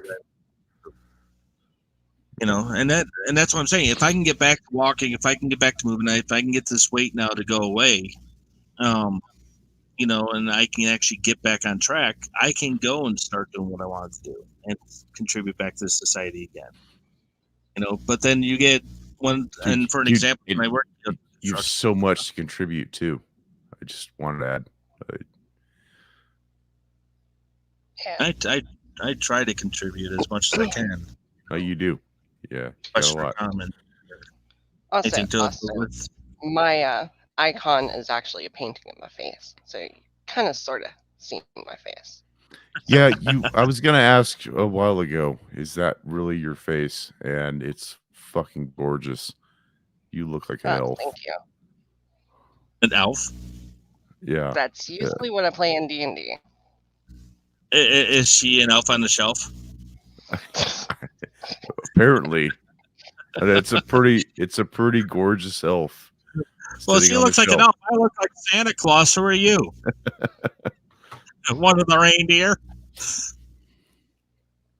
No, He's the leprechaun in the room. He's the leprechaun. I think no, Austin, you're not Irish. You're more Hispanic than Irish, aren't you? More Italian, actually. Italian. Yeah. He joins me with the Italian. We're actually, being Italian, because we have more than 1% in our blood of Italian, we are actual citizens of Italy. Really? Yep. Italy came out years ago and said that as long as you have more than 1% Italian blood in your system, and it can be traced back. My grandparents came from Cicero, Italy, and Naples, Italy. And because of that, anybody who is Italian, who has that Italian blood, the Italy said they'll automatically take into, if you needed a new country to move to, you're automatically a citizen of that country.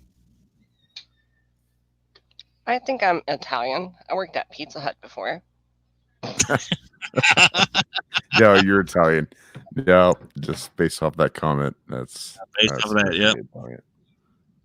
Actually, the pizzas that we have today are not really the Italian pizzas, of true. Are you partially? Well, the Italian pizza, technically in Italy, Italian pizza is kind of like our hobo stew. It's all the leftovers for the week thrown into a pot, and they called it a pizza. And then they're like, well, let's put it on bread, and then that's when pizza sauce. Huh. Now he's got vodka and broken glass. Oh, and a banana and orange. More vodka? What are you talking about? I'm drinking water. What are you telling lies? But I definitely seen vodka. We had when I worked for the DOT, we had an office, a field office next to the welfare office.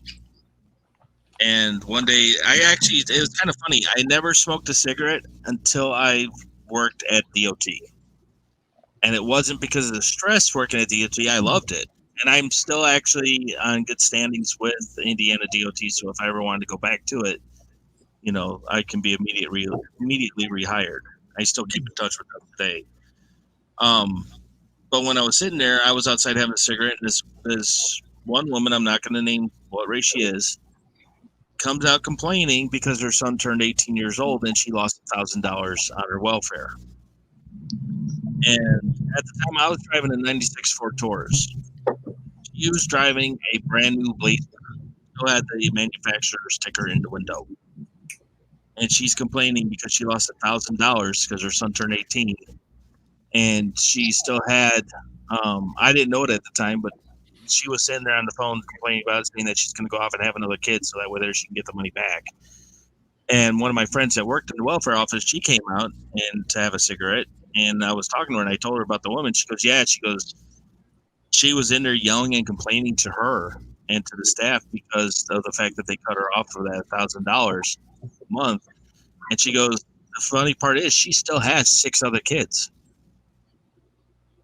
that she's collecting.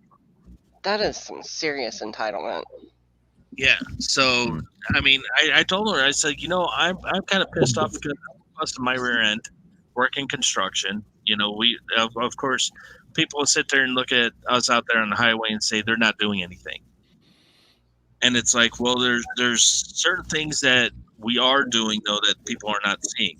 Me being an inspector, I had to babysit grown adults to make sure they weren't ripping off the taxpayers.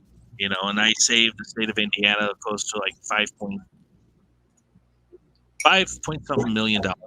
I don't know the exact amount, but it was over $5 million that I saved them because I caught a company that was skimping out and cut corners majorly. And it's one of the things that they were skimping out on would have caused structural integrity damage.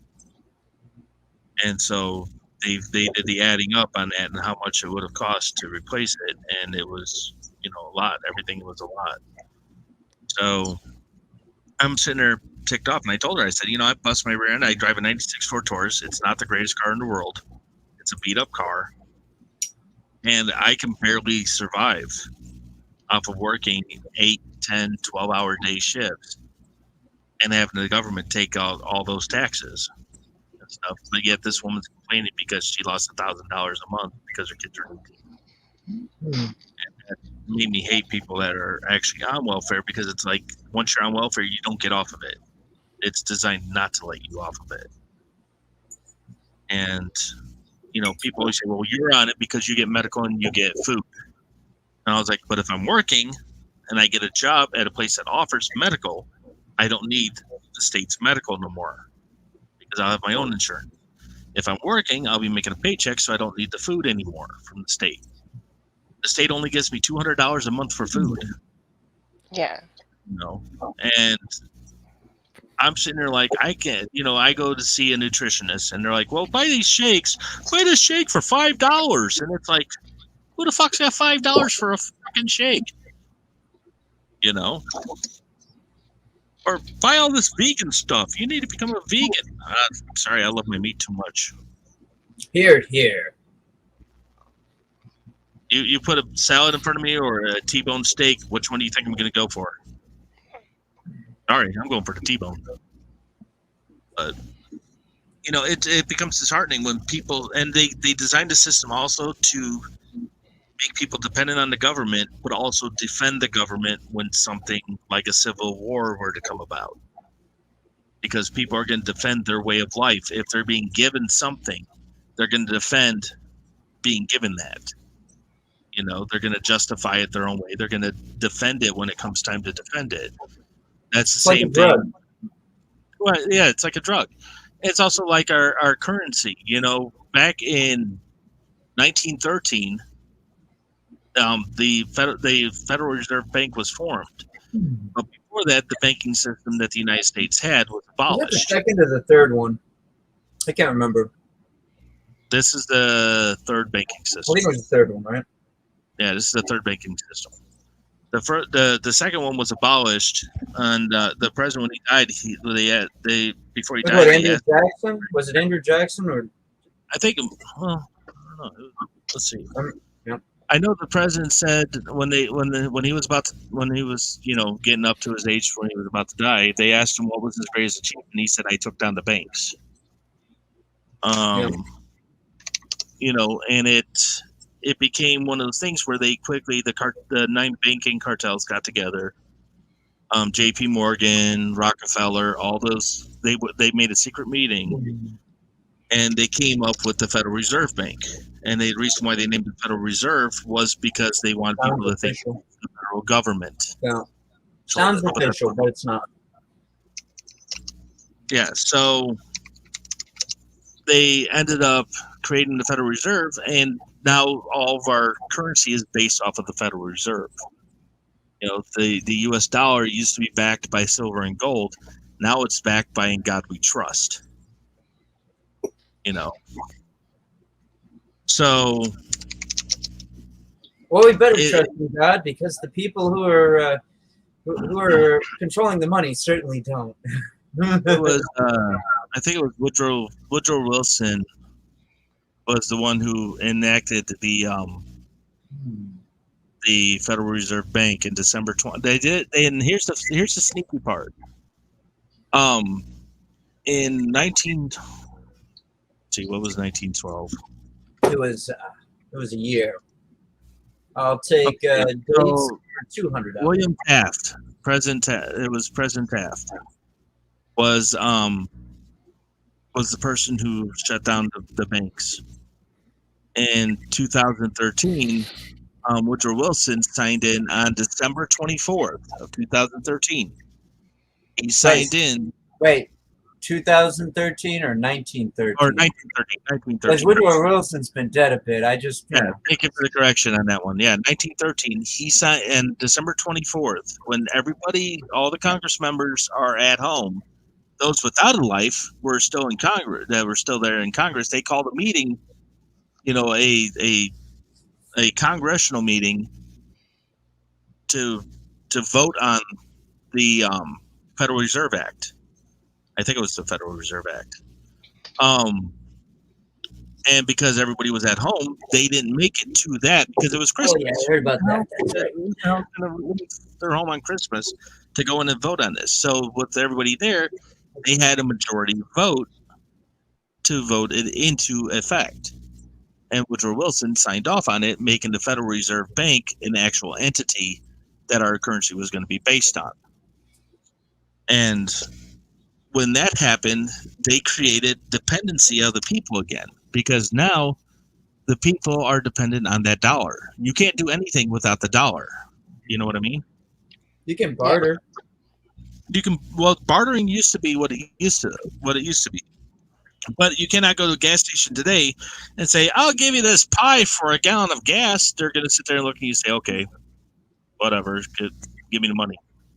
I don't They're not know. going to say, Somebody might actually be like, "Fuck it, I like pie." "Yeah, I mean, a gallon Well, of gas take the for a pie, pie, but you that's still have to worth pay it. for the gas. you still have to pay for your gas," because everything came down to now the value of the dollar, which is not even a dollar anymore. It's like 40 cents. So what they did was they literally created a new army of the people, because now people like Austin, like Vex, we're all dependent now on the dollar to survive. You can't get anything in this country without having money in your pocket. Even if you beg, somebody had to pay for it in order for you to get it. Yeah. So they literally created an army because now people are defending the Federal Reserve Bank. And that's literally what they wanted, was people to be dependent and people to pretty much enforce the ideology. Should we go back to a barter system? I think so, because if Austin can make awesome music and I enjoy listening to it, I should be able to, then I make whatever it is I make, I should be able to give it to him. Wait. Hold on a second. Why can't you offer him a trade right now? We're talking about barter. Bartering is, hey, I like your music. I'll give you a foot rub for an MP3. Austin might be like, man, let's see what kind of a foot rub you give. My foot could use that shit. Yeah, but if my foot rub turns out to be shit to him, he's going to say, yeah, right, you can have it. We're talking about service, but let's say you offered him like a basket of oranges from your tree. I mean, no one's going to stop you from doing that. No one's going to stop you, and that'll be a legitimate barter trade. And hey, the best part is he eats the evidence. It's an issue of However, ambiguity. if Austin's needing to pay his bills, he can't pay that with oranges. I mean, not right now, not currently. But the point is, there is a level in which we can barter. Yeah, there's some levels where it's more difficult, maybe even impossible. But person to person, there are trades we can do amongst one another. Yeah, person to person, but person to company, not so much. I mean, I'm not disagreeing with that, but I can't go to the gas company and say, "Hey, look, I'll give you." I mean, we can settle that. Yeah, they'll say, "Yeah, right, dude. We got bills to pay. We got our employees to pay. Give us your money. We're going to charge you a $35 service fee for delivering the gas to you when all we're doing is pumping it into a line, and the line's carrying it right to your house. It's not like there's a guy in a truck coming up to your house and giving you the gas." But for for some people, if you live out in the sticks, sometimes I have a giant tank at my house. Right. And that's different though, because you actually have a tank that they have to fill up. But when you're in a city like mine, where you have an actual gas main that comes up and branches off to feed all the houses and stuff, they're saying, well, it's a delivery fee. All you're doing is pumping it into a line and pushing it to the person's house. They They should use call one it of a them. maintenance fee if they have any freaking brain cells to rub together, because that actually makes sense. They hardly ever maintain the pipes.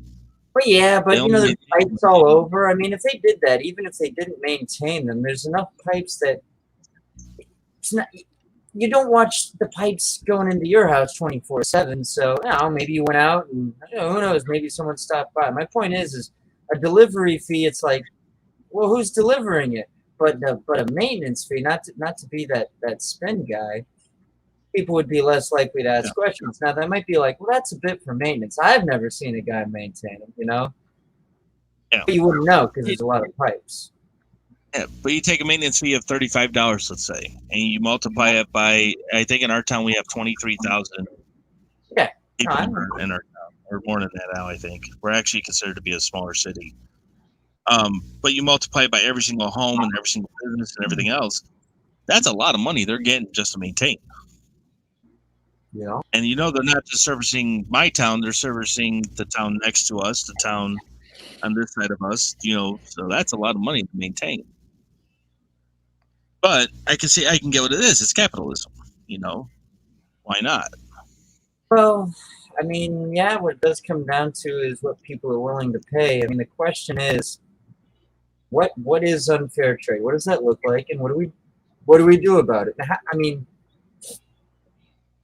who are we to say it's unfair? I mean, I don't know. Like if it's something that's taxpayer funded to do all this stuff, and then they turn around and sell it to you, kind of like we paid to have these vaccines basically developed, and then they turn around and sold it to us in the form of the government paying for it, which isn't the government, it's the taxpayer. Whether you want the vax or not, I'm not even addressing that. I'm just saying that's kind of what went down. So it's like we paid to have it developed, and then we're paying for it to have it. That's weird. Yeah. Austin, you look like you're about to fall asleep. He is slowly No, passing he's out. thinking really deeply. You guys, you don't see the machinations within that limit. He is moving. Is it warm in here? Is it just me? Huh. I thought you were gonna go snowboarding or something. I mean, like, I could do it. Whenever I eat, like, all my blood goes to my stomach, and it was kind of chilly, which wasn't a big deal, but when I ate, it felt like 15 degrees colder, and I was like, I'm bundling up. This is Vex Shrugg's hat that he has on. This is the hat that loves me.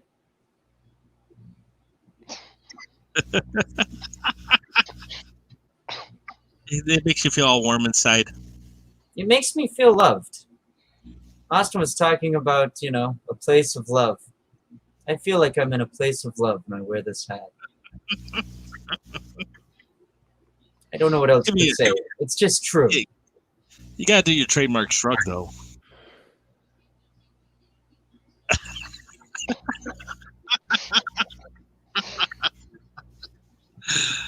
Okay. Anyways, anybody else have anything? So grim, except the creature that I am isn't really impressive or anything. It's just really goofy, Yeah. You ever see Grimm and they go, "Arr!" Except when I do that, instead of being like a wolf or something, it's like.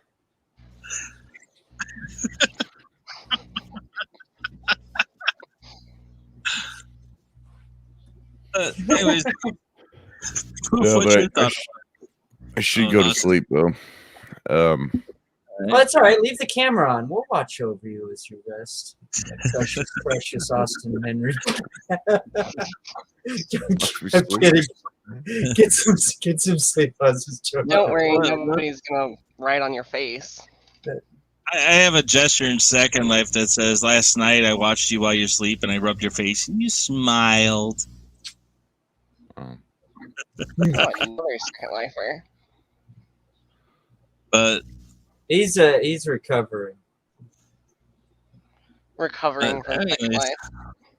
Recovering from yeah. So, All right, yeah, Austin, I used to be. go get some sleep, buddy. Rest well. Get some sleep, Austin. Sweet Yep. dreams. all right, dudes. All right, Love y'all. You too, Austin. We'll see you tomorrow. We'll see you next time on next time you're on. All right. Have a good night. Fun You too. sight. Be safe. You too. But Boop, do you have any thoughts on that? What I was saying, or any thoughts or subject or You mean on the money issue? on money, on welfare, on any of it? Well, to be honest, I really hated that the unemployment rate went up and they started giving people double their wages. And then Yeah. now they're wondering why people don't want to work. Well, they're trying that's to transition over to socialism, and they're like, "Hey, if we can force people to not work and give them money, we can trick them that way." And it's like, we can see what you're doing. yeah. And then it goes back to government dependency. They're Fucking making people government, dependent man. more on the government, not to take care of Asshole. their needs. So they're going to defend that way now.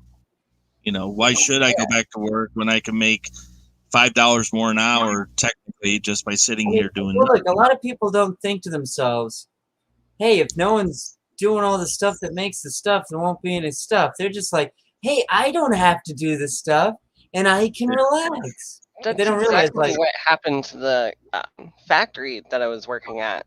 It was a military clothing factory. We just made military jackets. Yeah. But Yeah. people just wanted to be laid off so that they could get more money. Yeah. And that company went under. yeah, because the company has to pay the freaking Yeah, unemployment. they have to pay the unemployment, but they also have to maintain the building and they have to maintain everything No, else. obviously, And yeah, they no, can't function that yeah, way. obviously. I mean, I guess you're saying that No. if anybody's watching, if somehow they don't know that. That's Yeah. just ridiculous. So, you know what it comes down to is, yeah, it's government dependency, and I hate it when they say, "Oh, well, Biden added so many new jobs." It's like, no, he didn't. He didn't add new jobs. The people are just going back to the jobs that are open. They're always doing a shell Yeah. game with the numbers. They're always doing a shell game, and No. I hate it. I hate it. I don't like Yeah. people who live in lies. And it's just annoying. And just because there are open jobs doesn't mean people are actually doing those jobs. Well, the A lot wording of them is just very want to go important. back to the jobs. Yeah, the wording that they used is very important. All right, it's like saying a whole bunch of people went to the store website versus a bunch of people bought something from the store website. They mean two totally different things. But if you're not thinking about it and you hear the first one, you might think it's the second one because you're like, "Oh, they went to the website and bought something." You know what I mean? Yeah. Yeah, Just they kind of just went annoying. to the local and see. Yeah. But this cigarette is gonna bring me. It's like back. how Discord says they have so many users. Well, how many of those are duplicate accounts, and how many of them are actually active? Right. How many have been active in the past 7 days, and how many have different MAC addresses? And you know that's what it comes down to. And they sit there. The only way I can see there being new jobs created is if all the jobs that are currently have openings are completely filled, and they're not looking for any more employees. And then all of a sudden, a company comes in and says, "We now need to hire on 30,000 employees because we're a brand new company," and you know, that's jobs created, and that's not necessarily the government who created that job. It's the person who decided to open the company that Well, yeah, created they the put a job. bunch of risk. They take a bunch of risk to do that. You know, there's a podcaster that I watch sometimes. I've watched him on and off for years. I don't agree with everything he says, but he has some really sage words, and I really respect him. TFM, he said sometimes people have to have the stupid starved out of them. That's what it comes down to, you know. So that's why it's more important for the welfare system, I think. While its intentions were at the time good, you know, to help people who needed it, it's become too abused. And when something like this, where they offer people more money to stay home than to go into work, they're literally destroying the economy that way. But here's the Yeah. thing: is they know what they're doing. It's not on accident. It's not like they were like, "Oh, we forgot how to run the government." Somebody is like, "Hey, maybe if we do this, we'll be able to overthrow the United States, and then we can create a communist utopia, everybody, and it'll work this time because we'll do it right." Well, and what it is, though, is that when what people don't see, and I'm hoping people start to see, is that they're sacrificing their freedoms. They're sacrificing their rights when they let the government tell them what to do. You're preaching to people who have been conditioned to be kept like house pets. Right. Freedom. Oh God, what a burden. Who wants freedom? Should I think for myself? Or what if I make a mistake? How many people right now don't even go out and get a job because they're afraid they're going to make a mistake on their job interview, and in their head, it's going to haunt them for the rest of their lives. When in reality, that's not really the case. I've never really had that issue. I don't give a well, shit. you know what I'm talking about. But you know what? Other people like talk to other people, like try to help people get jobs. Yeah. And it's like sometimes even if you hold them by the hand, you can't do it. But it's like, shit, why do I have to hold you by the hand? Like, I'm trying to make your life better. Why can't you be more interested in making your life better? Exactly. And going back to what you were saying about them knowing what they were doing, like, yeah, they did. Because even after people getting double what they were paid in unemployment, they still got a stimulus check to stimulate the economy. Right. Well, how the hell does that work? Well, You're paying them double already. Yeah. And then you're giving them another $1,000 on top of that. I was truck driving. I only got one was of paying my those. taxes. I did not apply for any of the weird stimulus things. I was actually trying to avoid them, and I'm sure if I really wanted to break my back. Anyways, the point is when I did my taxes, they just gave me the stimulus money that I hadn't applied for. Yeah, they just forced it And it was upon like, everyone. I mean, I don't know. I guess if everybody's gonna do it, I have no choice. I'm just being a sucker, you know. But Well, I didn't get the first one. I got the second one, and I didn't get the third one. I can live on almost nothing. How the hell does that work? I can live on almost nothing any and be happy, but I don't want to live on almost nothing. Because as soon as I lost my job due to the coronavirus, I got this new job. The coup. I didn't want the extra money for not working. Yeah, It doesn't sound appealing to me. You know, Booper, I just met you today, and you know what? I'm starting to like the cut of your jib. I kind of like yours too. Seem pretty awesome. Well, thanks. It's love in the air. Look, if it's love, it's binary love. It's either a 1 or a 0. Very simple, very clear cut. So if you ain't first, you're last. What's that? If you ain't first, you're last. I mean, I guess you could break it down. Wait, is this a race? I'm getting really confused. I'm sitting in a chair. You said 1 or 0. So either you're the winner, which is 1, or you're not the winner, which is 0. I'm just gonna say I like chicken dinner. Okay, that's all I'm gonna say. Winner, winner, chicken dinner. Oh yeah. Hey, there we go. But it anyway, doesn't always work, but sometimes you can throw the parts of a joke out and people will make them for you. It's fun. Yep. I like when that happens. Me too. Yep. But anyways, so You any final thoughts? The sidetracks stream. How did you like it there, Cooper? I thought this one was a lot of fun. I enjoyed it, David. I liked it. Yeah, we actually gone for almost 2 hours. Yeah, Well, we did. So it's I about as long as do your this normal again stream. sometime. Oh, you were invited to come back anytime you want to. Yeah, We'll have you.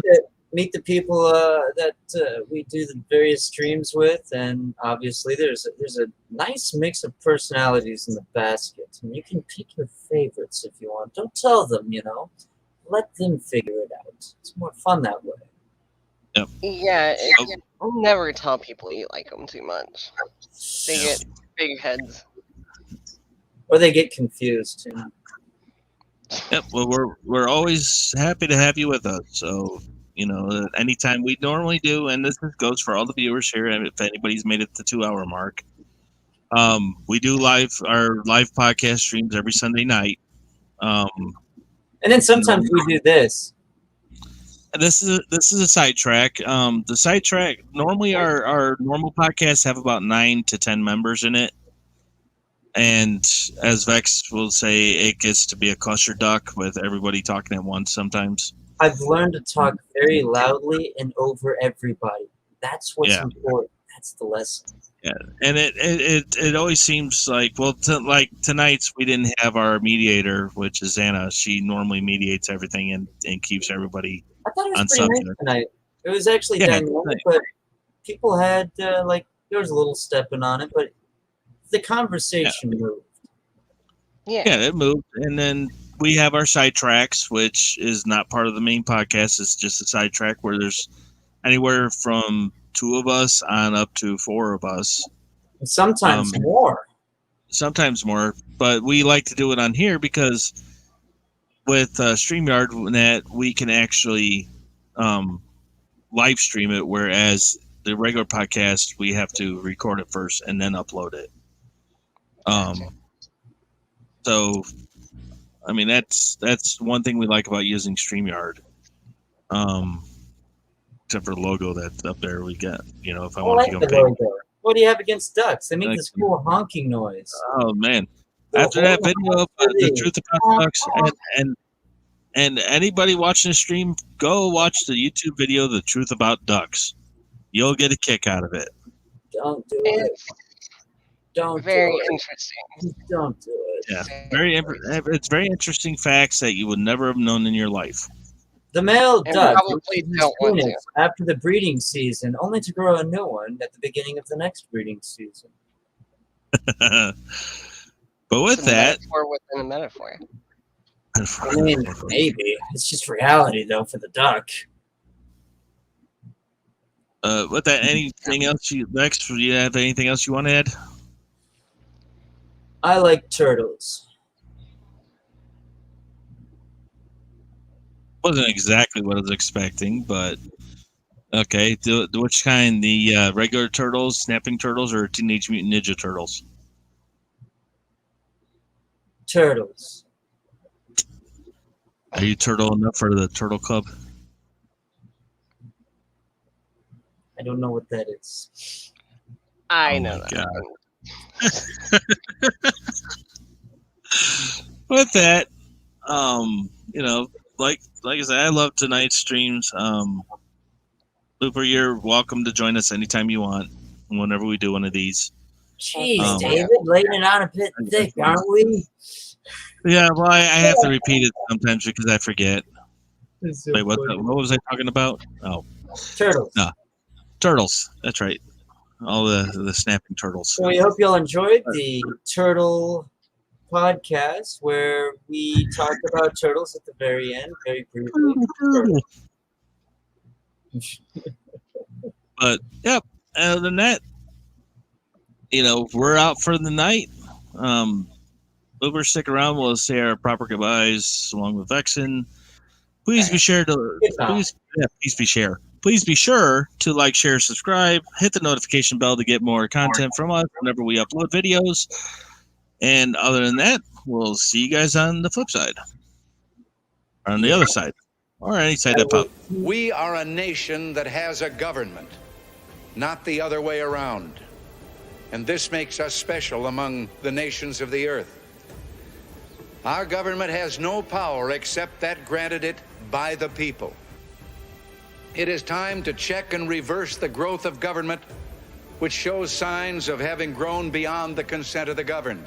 Demand recognition of the distinction between the powers granted to the federal government and those reserved to the states or to the people. All of us need to be reminded that the federal government did not create the states.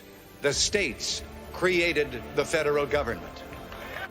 How can we love our country and not love our countrymen? And loving them, reach out a hand when they fall, heal them when they're sick, and provide opportunity to make themselves sufficient so they will be equal in fact and not just in theory. Can we solve the problems confronting us? Well, the answer is an unequivocal and emphatic yes. It is time to reawaken this industrial giant, to get government back within its means, and to lighten our punitive tax burden.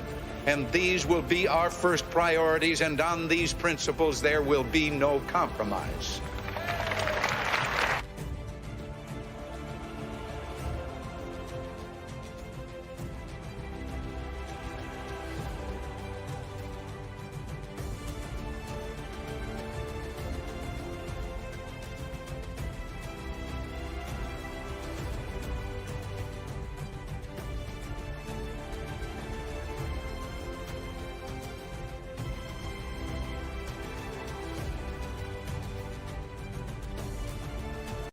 Rumble.